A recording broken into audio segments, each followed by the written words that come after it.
Hey, what's up, everybody? Video 44 coming at you with another video. All right, so Lakers Blazers tonight, 7 p.m. Pacific, 10 p.m. Eastern in Portland. Yeah, that's right. This game is going to be out there. We played last night. We lost to the Hornets. We had a very difficult time with that particular matchup for some strange reason. Couldn't get our defense going. Our offense wasn't good.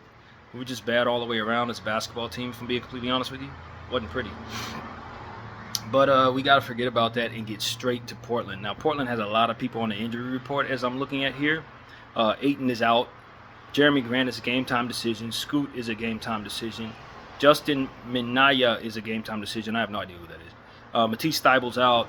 And Robert Williams III is a game-time decision. I'd imagine the GTDs are going to play, but Ayton and Thibault are definitely not going to be there. And of course, we only have one player on the injury report, and that is Maxi Kleber, who's going to be out for another 7 weeks or more with a broken foot, as we got him in the Dallas trade. So, yeah, man, we got a lot of things to consider with this Portland team. Portland's on a 3-game losing streak, but they were on like a 7-game winning streak before that. I think what happened is they realized, we're hurting our tanking efforts. We don't need to be winning like this, and just kind of stopped. To be completely honest with you. But then again, when you consider who they played these last 3 games, it wasn't like you expected them to just roll over. Mow over Denver twice and Minnesota once. The Minnesota Timberwolves got them 114-98, and then Denver dropped 146 points on them in one game and then 132 points on them in another one. So, Denver did Denver things. We'll see them on Saturday, and we need to get our act together before then, obviously. So your Lakers, of course, are on a 2-game losing streak against tanking teams. 131 was dropped on us in the Utah game right before the All-Star break. And then, of course, we couldn't score more than 97 points in yesterday's game. We lost 100-97. So, it's tough, man. We're trying to get people who've never been a part of this organization into what it is that we're doing. And in doing so, we traded away some people that really defined a lot of what it is that we figured out about ourselves. So now we got to find, it's basically starting from scratch. You move Anthony Davis and Max Christie, those are 2 starters that play defense. And you're bringing in Luka Doncic, that's a guy who's coming off an injury. Not to mention that he has some deficiencies that have nothing to do with the offensive end. So defensively, he's going to hurt you in some ways. And so what you're seeing is trying to work him to the equation. Not to mention that, you go from having an all-world defensive player in the paint to having a deficient paint situation. Because, of course, Luka's a point guard. Not necessarily somebody you can ask to be a rim protector at the 4 and 5 spot like Anthony Davis. So you've changed your whole team. You got to redefine who you are just when you started realizing and figuring out how to win.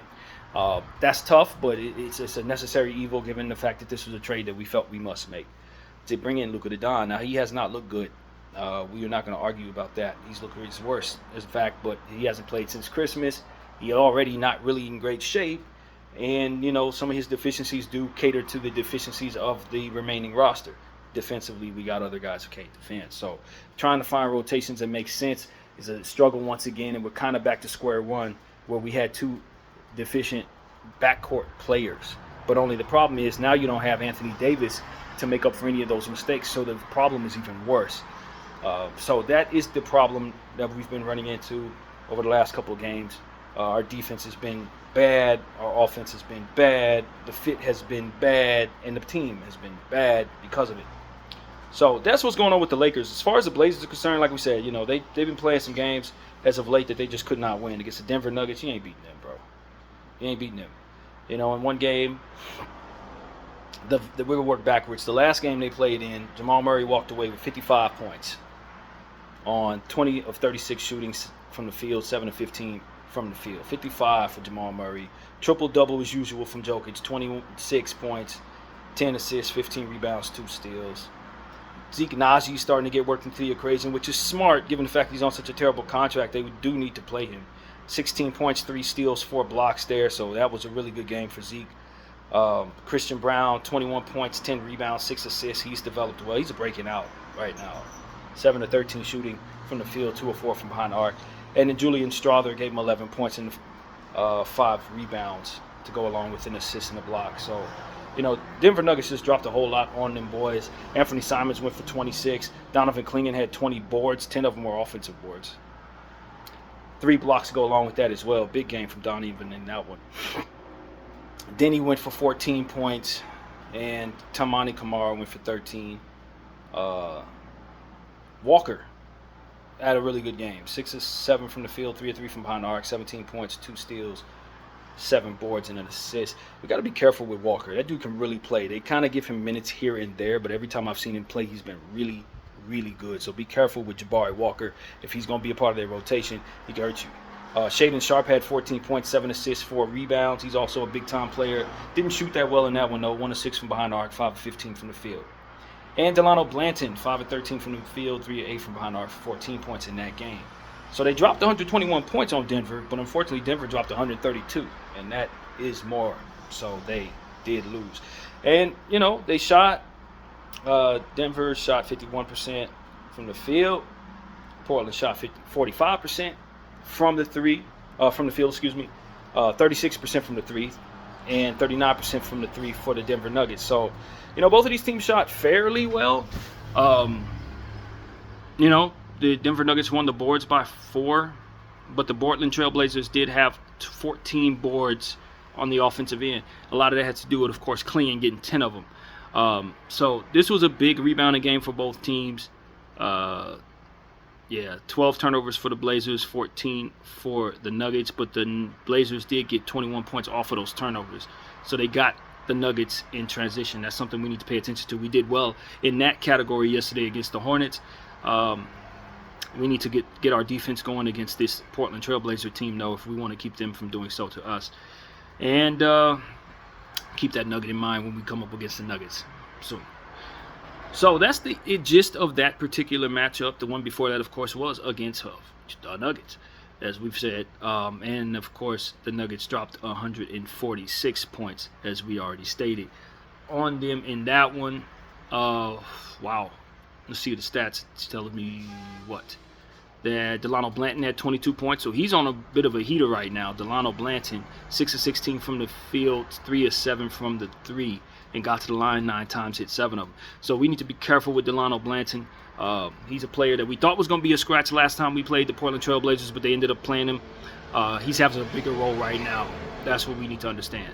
Shaedon Sharpe had 11 points, a steal, and assists. Shot 1 of 6 from behind the arc. He's kind of cold from behind the arc right now. That's 2 games straight, if I'm not mistaken, where he did not shoot well at all. Donovan Clingan didn't miss a shot. 8 of 8 from the field, 1 of 1 from behind the arc for 21.7 rebounds, 1 block, 5 rebounds. Donovan Clingan is going to be a problem. He's a problem. And the fact that they don't have Ayton out there, I think, makes them more reliant on what he does, and his strengths are in the paint. Rebounding, blocking shots. He's going to be one of the best defensive centers in the league one day.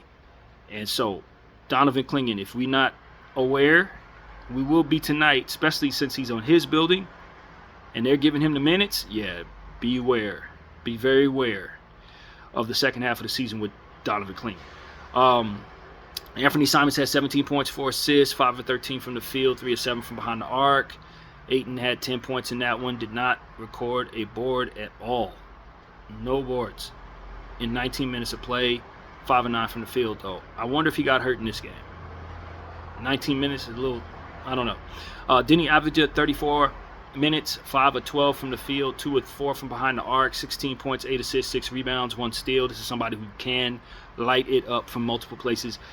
We need to be aware of Denny Avdija's abilities on both ends of the floor. He can help you in all kinds of categories, so we just need to understand he's one of the most well-rounded players they got.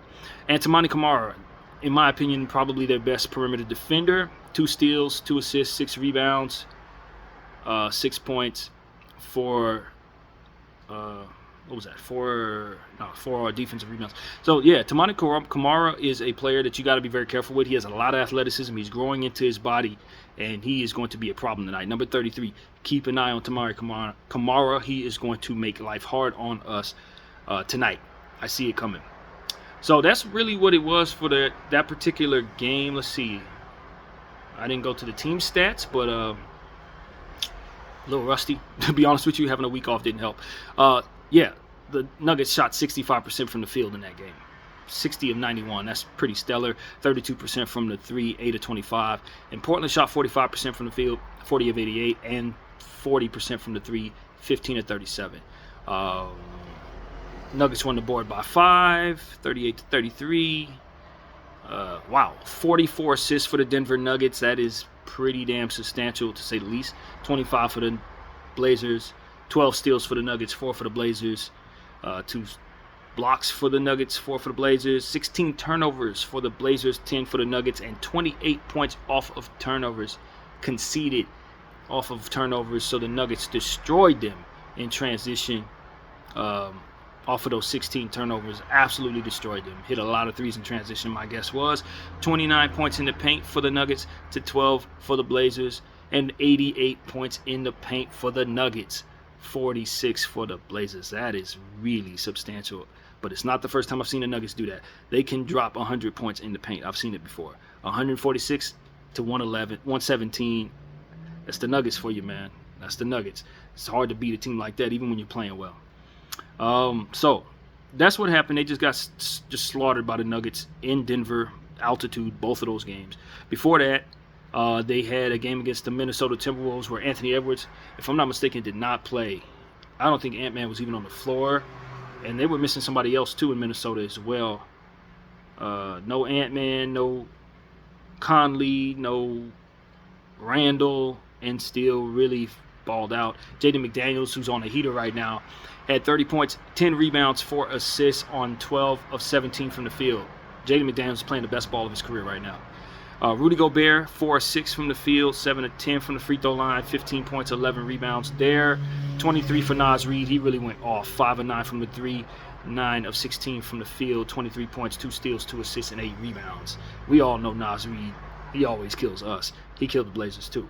The Nickeil Alexander-Walker, 21 points, a plus 22, 6 assists, 5 rebounds, a steal and a block, 7 of 13 from the field, 4 of 8 from behind the arc. He's developing extremely well. He's coming into his own.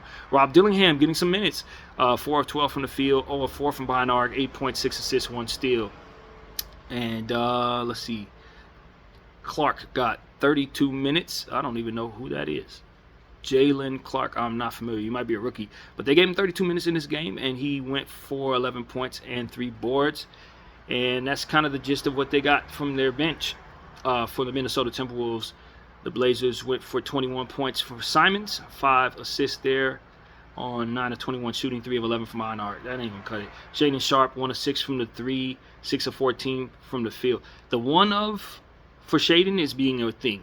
1 of 6, 1 of 7, 1 of 6, 3 games straight where he only hit 1 3 but attempting a lot of them. That's something to think about. 14 points for him, 1 steal, 3 assists, 3 rebounds. Scoot Henderson had 12 points, 2 steals, 3 assists, 1 board on 4 of 9 shooting from the field, 2 of 5 from behind the arc. So they just had a cold night. Denny Advija could not score.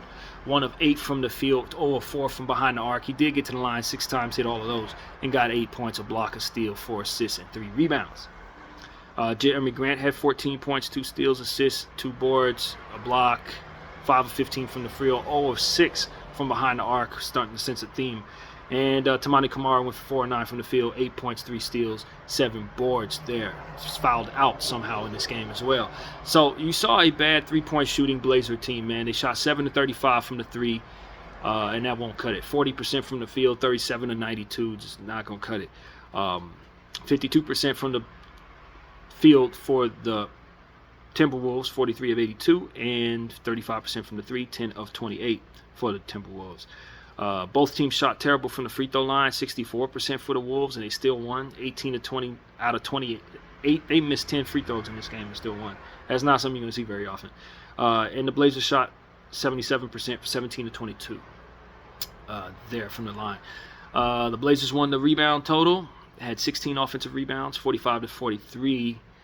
The turnovers, 17 turnovers for the Blazers, 22 points conceded off turnovers. They really do hemorrhage points conceded off of turnovers. We have to take advantage of that. 14 of turnovers for the Timberwolves, 15 conceded off of that. Timberwolves beat them in the paint, 58 to 46.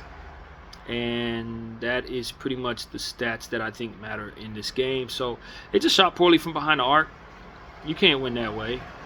114-98. They didn't score 100 points, and not going to if they keep shooting like that. So, yeah, hopefully the Blazers shoot like that against us tonight. Before that, they played Sacramento Kings and got the victory. This was back when they were still on that heater. This was the end of their long winning streak. 108-102. Yeah, the Blazers had 30 points from Anthony Simons on 9 of 16 shooting from the field, 8 of 12 from behind the arc. They were in their building with this one. They've been on the road, and they're finally back home against us. This is how he shot last time he was in this building, 8 of 12 from behind the arc. That needs to be understood. Shaedon Sharpe, 24 points, 4 rebounds, 3 of 9 from the 3, 9 of 18 from the field. So his three-point shooting is terrible. Shaedon Sharpe needs to stop shooting threes. That's what this has taught me. 4 straight games he shot crappy. Bad from behind the arc. DeAndre Ayton, 7 of 14 from the field, 18 points, 4 assists, 8 rebounds in that one. Scoot Henderson had 5 points, 8 assists, 2 steals in this one, 2 of 5 from the field, 1 of 3 from behind the arc. Henderson doesn't really attempt a lot of shots too often. Donovan Clingan had a quiet night, 1 of 2 from the field, 7 rebounds, 1 assist. Of course, he has since had his usage up, and now with Ayton out, you can expect for him to be on the floor a lot more tonight. So yeah, Avdija had 9 points, 4 rebounds, 3 of 6 from the field, 2 of 4 from behind the arc. Jeremy Grant had 4 of 11 from the field, 2 of 7 from behind the arc for 12 points, 3 blocks, and a steal, 2 assists, and 4 boards. And Tamari Kamara had 14 rebounds in this game, 5 of them offensive rebounds. He did shoot terribly though, 2 of 13 from the field, or 4 from behind the arc, for 4 points, 1 block, 1 steal, 2 assists to go with those 14 offensive boards for a damn wing. That is craziness. So what it tells me is he finds ways of helping his team even when he is not shooting well at all. And so that 14 boards is something to circle in this Sacramento Kings game. The Kings had a double-double from Sabonis, 10 and 14. DeRozan went for 22 and 7. Levine went for 22 and 4. Monk went for 21, 2 steals, 4 assists, and 7 boards. And they couldn't get nothing off their bench. So that's really what it was. Their bench was not very productive. Keon Ellis did have 2 steals, 7 points, 3 rebounds. Valanciunas had 6 points, 3 assists, 5 rebounds. But other than that, 2 points, 1 assist, 1 steal for Trey Lyles, and they didn't get much from Devin Carter at all. So, yeah, the Kings just couldn't get anything off their bench. They had their starters playing pretty well, but yeah, the Blazers were able to push past them because they did get some bench points, particularly from Shaedon Sharpe, and some good assists from Scoot Henderson. So, yeah, that's kind of how that went for them against the Kings. They took advantage of an anemic Kings bench. Yeah, 13 turnovers for the Blazers, 15 points conceded off of that. The Blazers did win in the paint here for a change, 38-32. Both teams had 47 boards.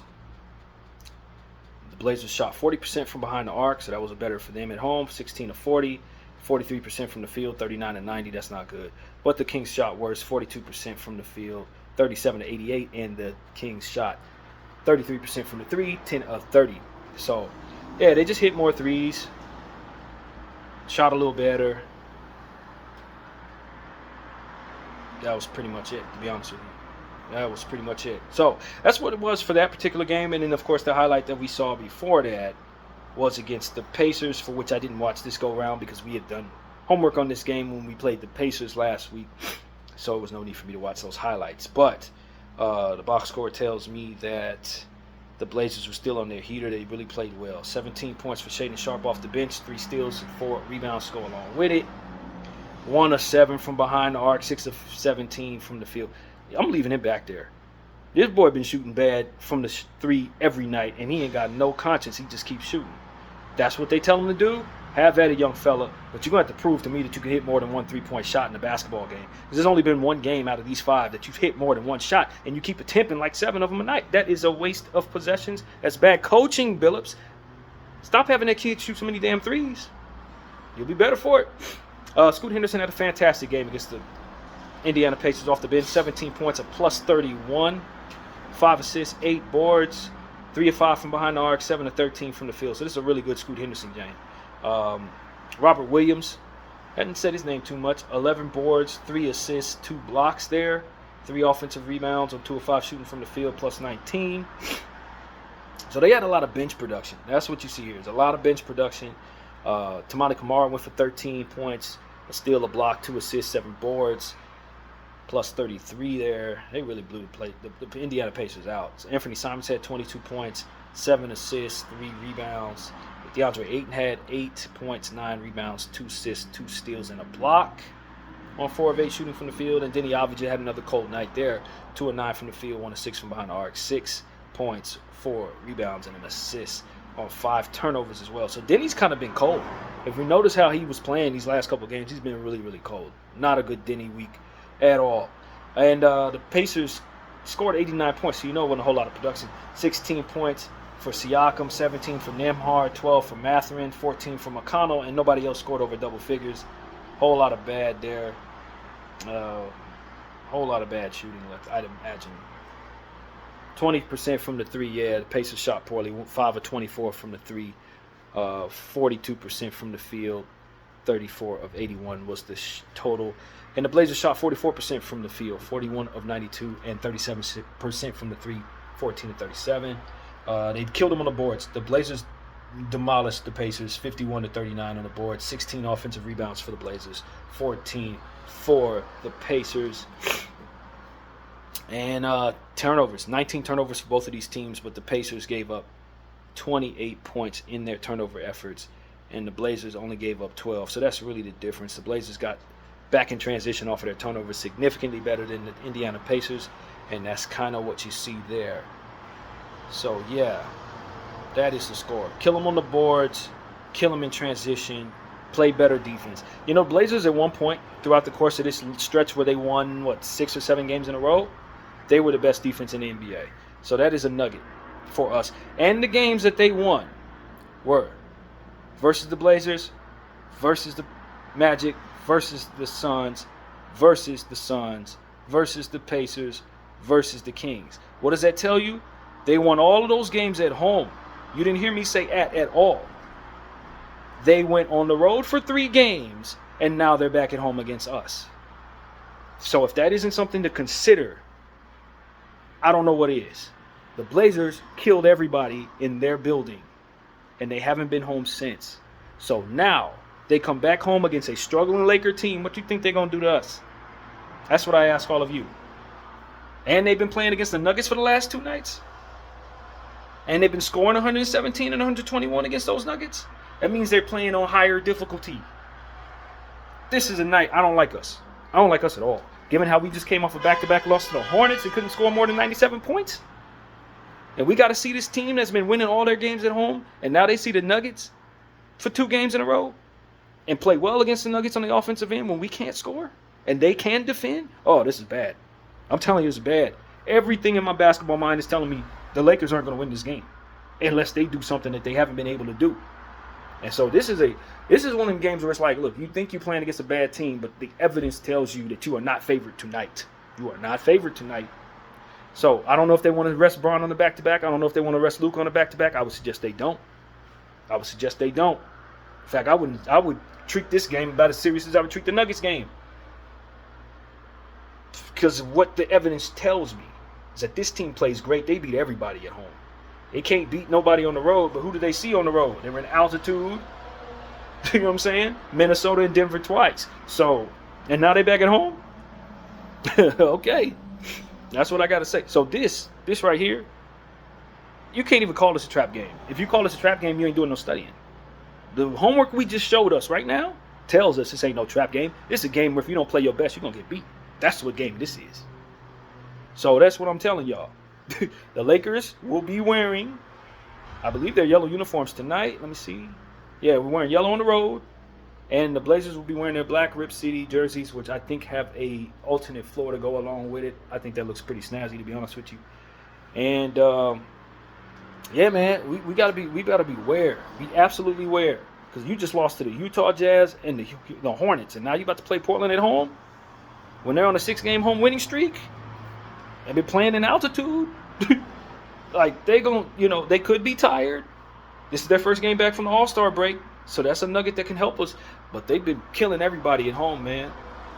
And now you ain't got no Ayton out there. You got to deal with Klingon and Robert Williams in the paint. So we're gonna have to shoot the 3-ball well. And what do? We shot 29% last night on 51 attempts from behind the arc. Yeah. And we had to take a flight up to Portland. Yeah. I haven't seen a lot of basketball in my life, man. I ain't seen the Lakers win too many games that have all this lined up against it. I ain't seen us win too many. I'm just going to be honest with you. I've been watching this game for 30 years. This is the type of game where it's like, yo, if you are not absolutely playing out of your mind, the evidence tells you the other team is probably going to beat you. So that's just really what it is, man. I'm very pessimistic about this basketball game, man. I ain't going to lie to y'all. But just the same, we are the Lakers. We got Luka Doncic. We got LeBron James. And it's going to require both of them to play very well. Now, Bron played great yesterday. I ain't going to lie. Austin got ejected in the game yesterday as well. So hopefully he'll come back on the heater tonight, given the fact that he had a little rest and probably feels bad about how he got himself kicked out of that game for which we needed him in. And I think this team is going to be on high alert against the Blazers. So that's something that hopefully gives us a lot to work with. I would tell J.J. Redick at this point that because you don't have Anthony Davis out there, as we said at the beginning of the video, you do have to understand how detrimental it is to have so many deficient defensive players starting basketball games. And I'm not big on the starting lineup being a promotion-demotion thing, but I am big on matchups defining things. I've been listening to other people. I don't think Austin and Luka complement one another well enough to keep them next to one another to start basketball games. I would rather Austin have offense lineups to himself, meaning second unit Austin. You're going to be as long as Luka's running the show and we got Bron on this team, I think Austin needs to be our Manu Ginobili. I love Austin in the starting lineup in most situations. This is the one I don't, because you got too many deficient offensive players, and I do believe Rui complements Luka better than Austin complements Luka. So we got to put Dodo or Vando in the starting lineup so long as we have this type of lineup, because we don't have Anthony Davis out there to help us, and because of it, we're hemorrhaging to start basketball games. Yesterday we had 5 turnovers from Luka to Don before we even got to the 5-minute mark. We shot, we had 18 points in the second half in the third quarter.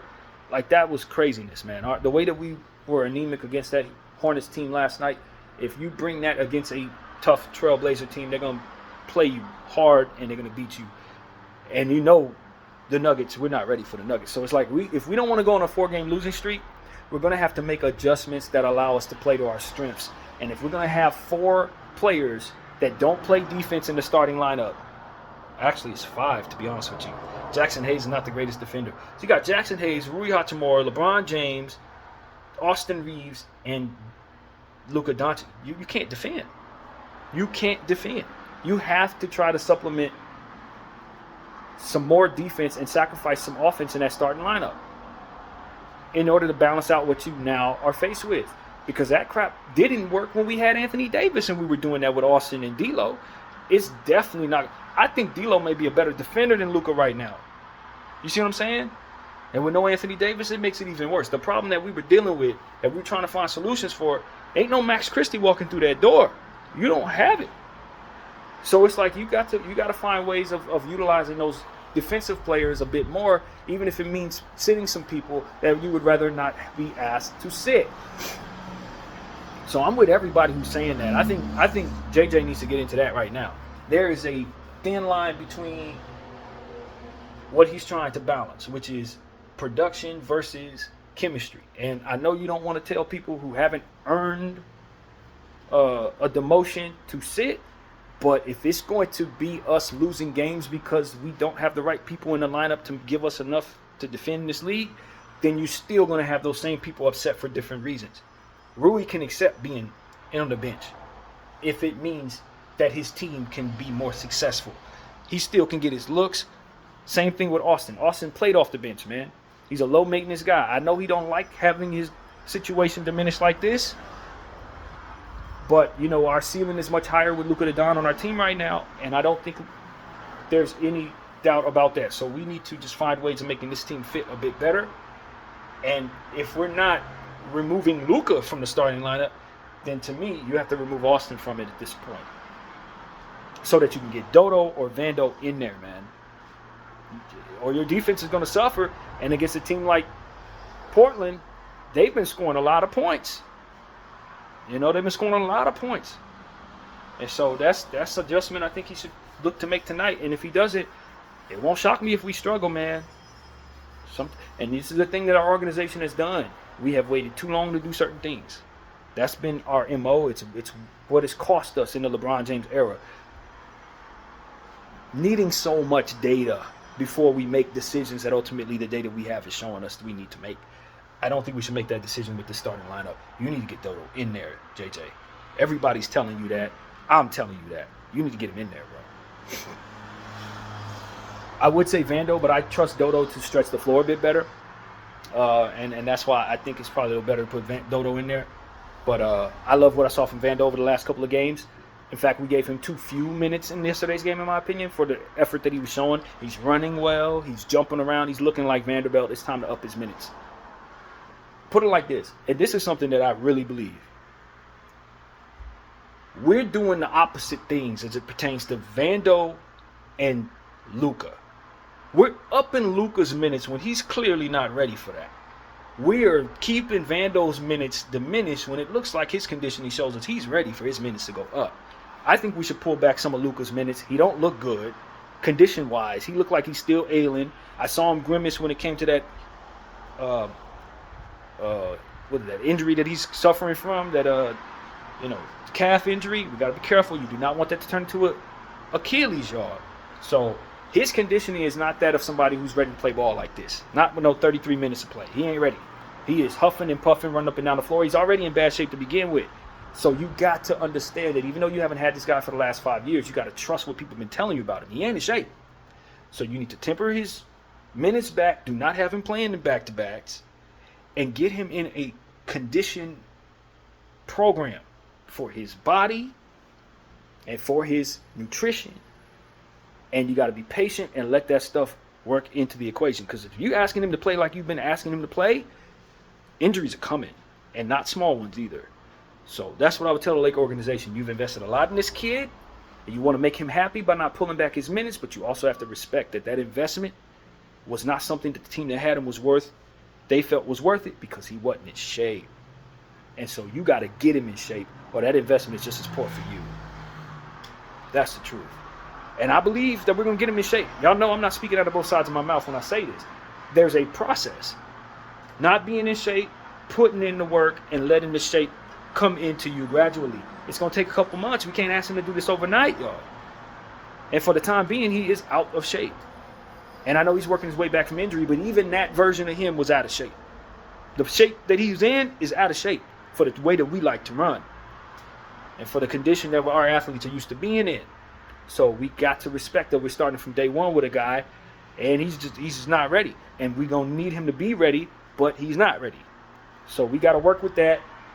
If it keeps us from getting a championship this year, that's just a sacrifice that's required for us to, it's just what it is. But we cannot ask him to do more than his body's ready to do and then expect that he's going to be able to get it done. You're going to wear him out, wear him down, and he ain't going to be available in the playoffs, and maybe ends up having an injury that keeps him out next year too. I'm telling the Lakers, handle him with absolute and utter care. He is fragile right now, mentally and physically, but mostly physically. So y'all better chill out. Yesterday's, that 33 minutes, he looked like he was huffing and puffing, and he got to turn around and do this tonight off of a flight? No. I would sit him tonight and just let this be a scheduled loss if that's what it's going to be. But I do not want to run him into the ground when he's not playing well anyway. That's my concern.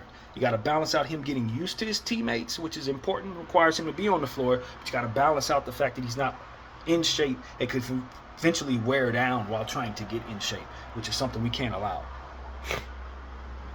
So that's really what it is, man. Tough balancing act. One hand, I want him to play a lot.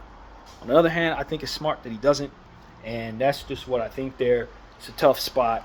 But at the end of the day, if he's not in shape, it doesn't matter how much he's learned. He's going to be sitting on the sideline next to JJ as a coach. And that is not what we need Luka to do, especially with our roster being as deficient in talent as it is. So that's pretty much what I got to say, man. This is a very important matchup tonight. We are starting to hemorrhage. We're still in 5th place. We're 2 games above the Clippers, but we are starting to lose games that we can't afford to lose, especially with the games that are coming up, which we may not win even if we play well.